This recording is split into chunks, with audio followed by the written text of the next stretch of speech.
Why do I keep going back when he keeps hurting me like this? When is this painful? Like, why do I keep going back to him over and over and over again? Is this you? Is this a place you found yourself? Wondering and questioning and beating yourself up of why me? What is wrong with me?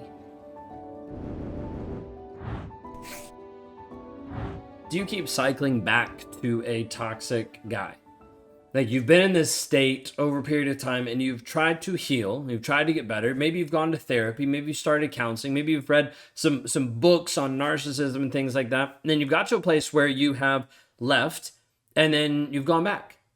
You've said, I'm done. Like, he is dead to me. I am no longer, and you've even blocked him and you've been gone to the place where you're like, he is no longer coming back into my life. And then 6 months later, you're back on the phone with him. And all of a sudden, you're back in his life. You're back in his sphere of influence over you. And as you're sitting there crying one night after an explosive conversation, and you just got off the phone finally, it's like 3 a.m. because the conversation just kept going. He wouldn't let you get off the phone because he kept yelling and screaming at you. You're sitting there crying and you're just wondering, why do I keep doing this? Like this moment of almost like an out-of-body experience, you're looking at the entire situation and you're just wondering, like, why do I keep putting myself in this situation? What is wrong? What is wrong with me? You start to question and to doubt who you actually are, what is actually going on, and as you look at yourself in the mirror, you just see a shell of the person you used to be. You see that you're lost. And inside of that shell and inside of that feeling of being lost, you also get frustrated. Except this time going around, you're not frustrated just at him, you're frustrated at yourself. Now, frustration starts to boil up more and more inside of you, not just frustrated, but becomes more anger. It becomes rage. It becomes this anger and pissed offness at yourself. You almost just want to beat yourself. You're just like, why do I keep going back when he keeps hurting me like this? When is this painful? Like, why do I keep going back to him over and over and over again? Is this you? Is this a place you found yourself?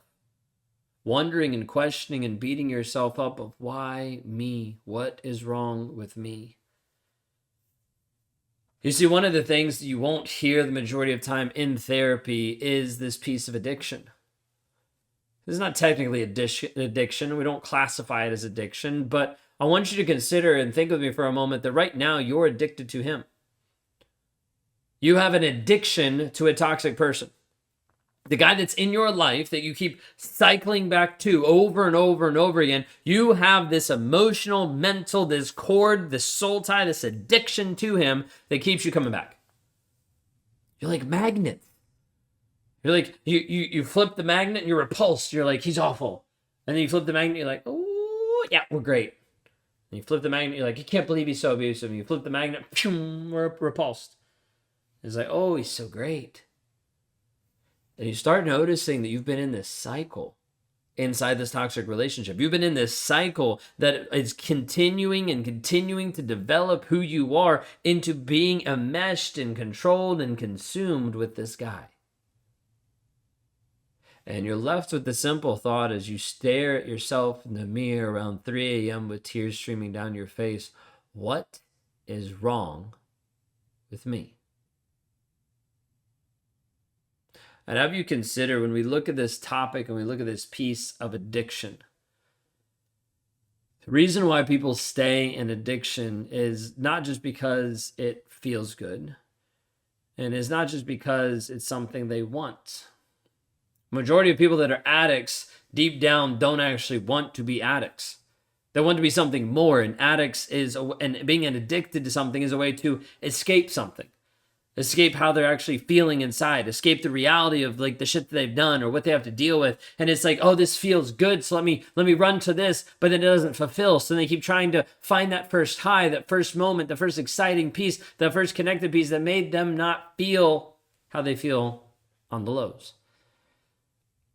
And so when you get addicted to a toxic person, you start to get addicted to the highs, to the buzz, to the excitement, to the moments you're like, this is euphoric.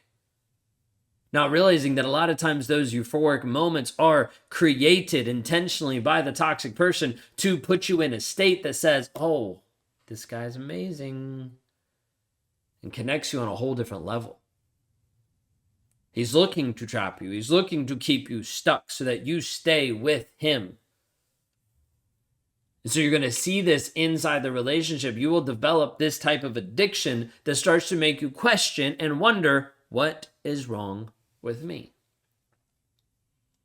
Inside of this piece of addiction, I need you to understand that most addicts don't want to be addicts. Like there's a piece where they're like, this actually is hurting me. I see it, but I don't know how to stop. And there's a part where they don't know how to stop because of what they're telling themselves. What I mean by this is deciding not to become an addict is a very internal shift. It's not just an external piece of like, okay, well, I'm not going to be an addict, so I'm going to eliminate it. Does that help? Yeah, it's called detox. It works great. But the problem is, if the mindset doesn't change on the inside, as soon as it's available again, you'll go right back to it. Same thing inside the toxic relationship.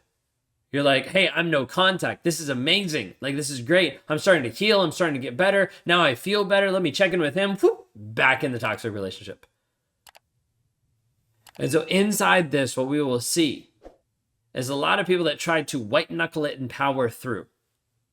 And the first way that people try to white knuckle it and power through is simply by being a drunk and going to the bar and getting a glass of whatever they want, getting a shot of something, setting it in front of them and being like, I will not engage.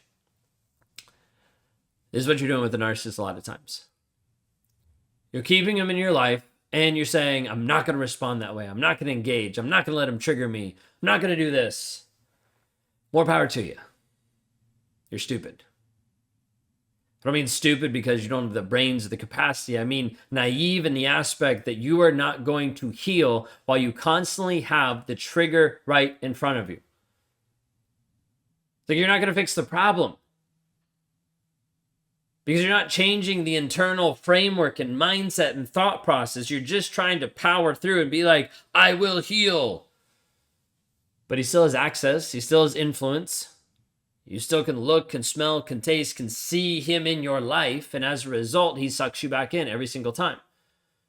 So the reason why you keep going back to him is partly because you're not actually putting any distance in between you and him.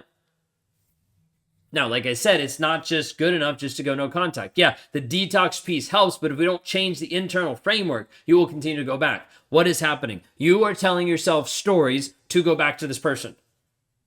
So you've gotten to the place where you're healed enough, and you start to have a taste of freedom. You're like, oh, I'm actually better. Maybe he's better now too, because we've been separated for 30 days. And so you reach back out, and you're like, hey, I'm just want to let you know that I'm doing better. And then you start a conversation, then you're back in it.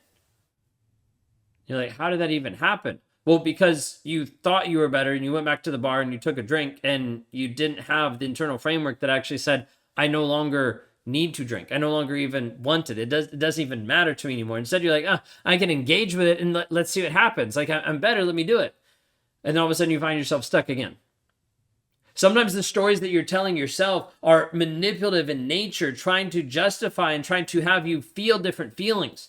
We'll call this a lot of times pain shopping, where you start getting better and you start working through the healing process, but you still feel this pain. You're like, I feel so much pain because of this relationship. Like, I just have to give it to him. I just have to tell him. And you reach out and all of a sudden you just get sucked back in. Or sometimes you're like, I don't know how to feel. And instead of doing the work to get down deep into feeling and actually working through the trauma and processing, you're like, I will feel better if I contact him. Like that's what I'll do. I'll feel better when I contact him. Then you contact him and you're like, oh, this doesn't work because it's taking me back into the pit of how awful it was. And then you're stuck again.